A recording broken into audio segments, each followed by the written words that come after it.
friends, welcome back to my channel, and today we're doing something that is long overdue. Of course, before I get started, I do have my disclaimers to get out of the way.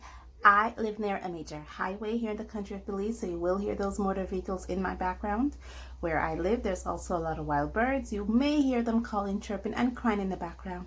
And thirdly, I have dogs. I have dogs, my neighbors have dogs. So if anyone comes in this neighborhood, you will hear those dogs, including my own, start barking. And with that, I get back to my regular scheduled program.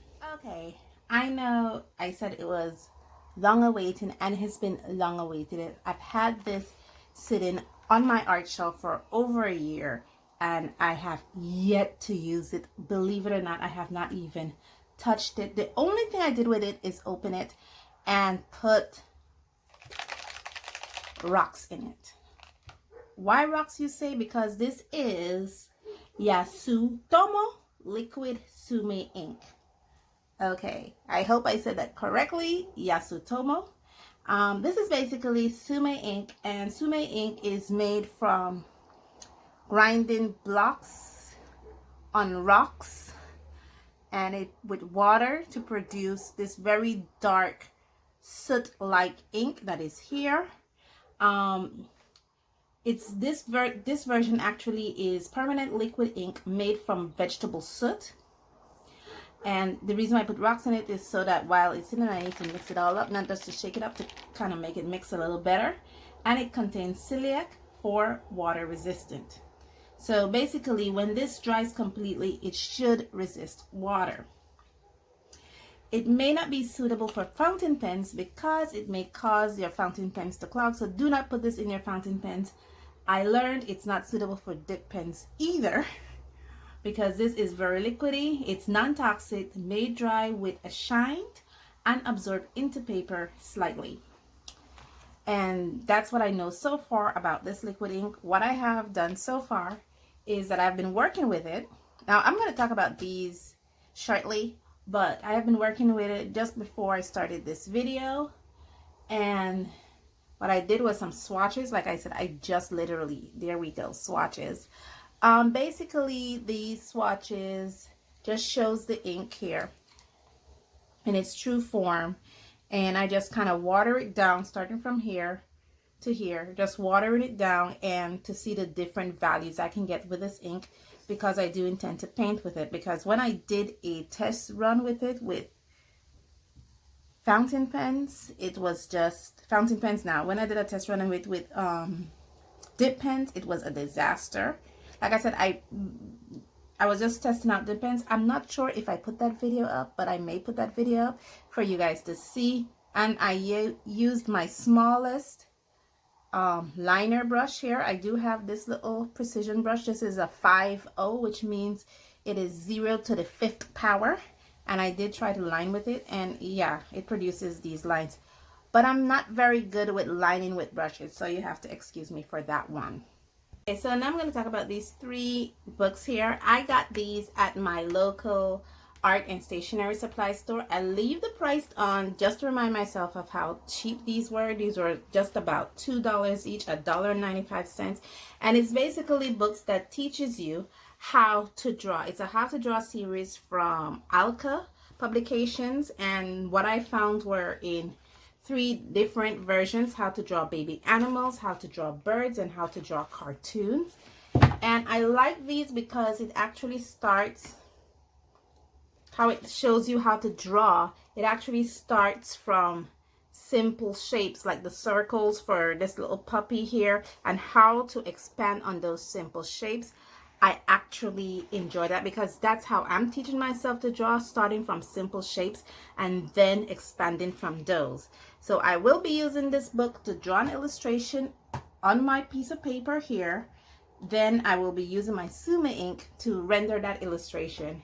And you guys are with me for that journey. Let's see how I do.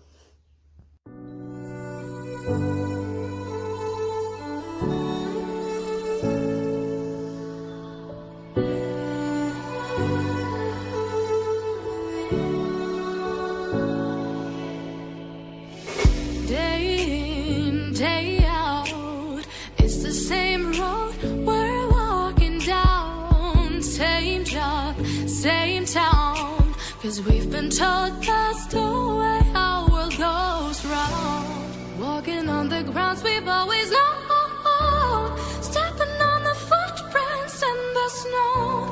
But when it melts, the other ways will show.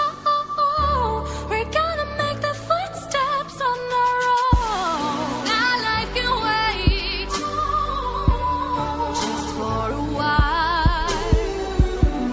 Now life can wait. Okay, so I'm all set up. I have my paper here. The paper I'm using is from Fabriano. This is the Fabriano Studio brand.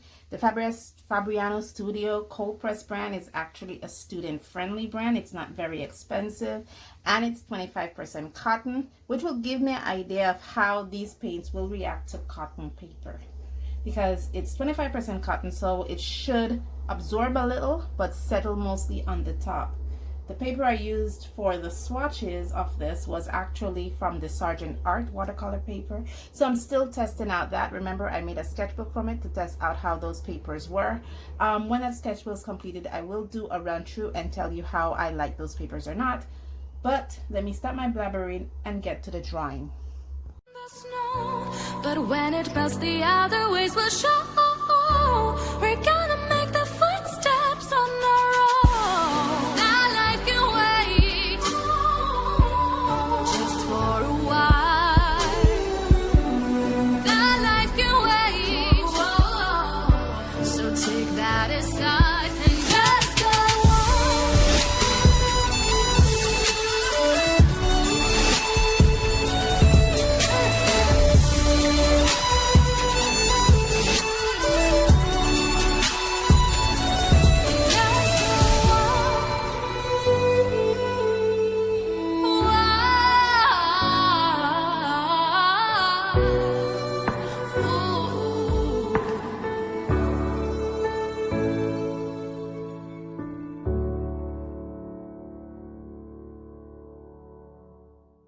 Okay, I kind of finished it up off camera because this nose is taking like forever to dry. Literally, it is still not dry, and I've waited over an hour.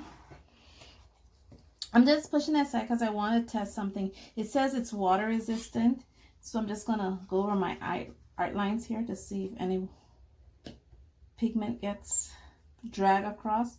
And for the most part, it is water resistant. Most part. I mean, there's a slight gray line. Sorry. Yeah, there's a slight gray line there. But for the most part, it is. I guess you just have to give it maybe an overnight to dry. And then you have water resistant qualities, I guess, to it. Because when I was doing the wash for the upper part of the face, like this part here, the pigment didn't move at all, but I didn't want to get too close to the nose because the nose is still drying for my little cat here. And all in all, I actually enjoyed doing this artwork. I mean, it was really fun. I had a lot of fun doing it. All I'm doing right now is just putting some water because the background looks kind of plain to me. And when I was painting it, I hope I'm able to edit it in. But if I'm not able to edit it in, I was amazed by that movement. Like, whoa. Look at how those dots just move. And this is out of the one that has just the pure pigment in it. The colors just literally moved on the background. Just, wow. I love that movement there. That is so gorgeous. I don't want to put it too dark because I don't want it to compete with my cat. I really just want my cat to stand out. I just love that movement. So it's like ah ha ha ha ha. But I was just so surprised by it. I didn't expect it to move like that. And take up some of that water.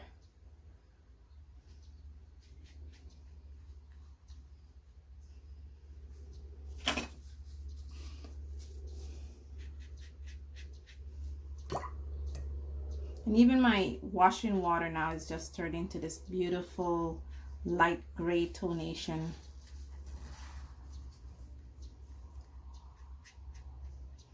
And keep in mind, I begin by a full wash of light gray.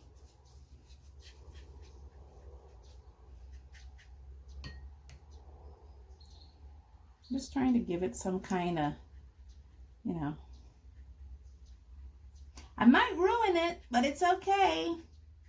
I'll know what not to do next time. I think I just want to go over this whole thing with just a beautiful wash. Not over the nose part, because the nose is still drying. But I don't think it's going to ruin it much. I'm actually dipping in my washing water. Yeah, I think that's gorgeous enough. I need to put a little more, oh, one dot there. And then we're gonna brush it out. Yeah, that looks good. Okay.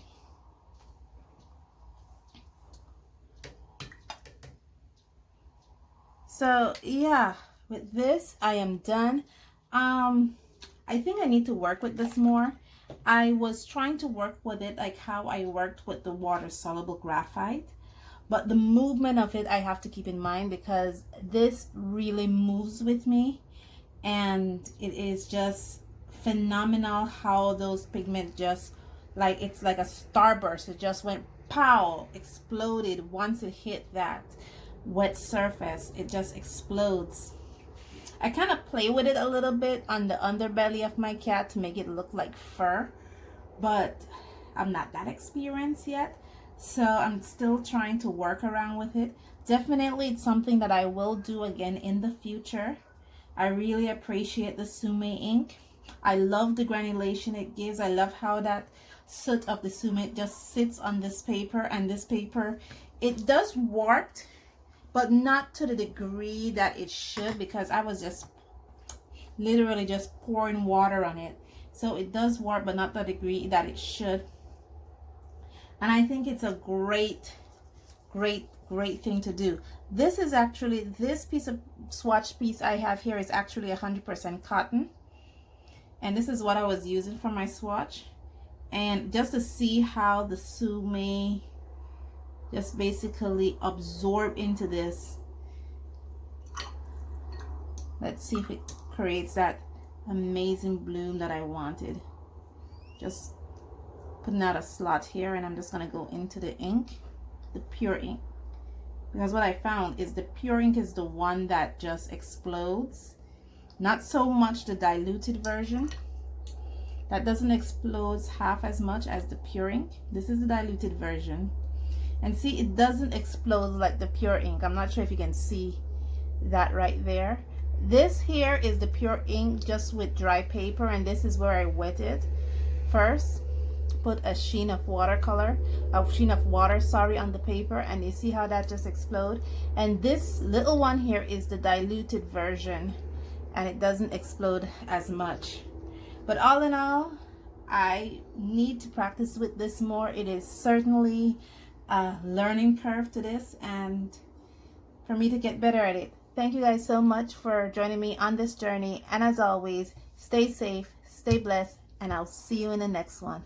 Bye.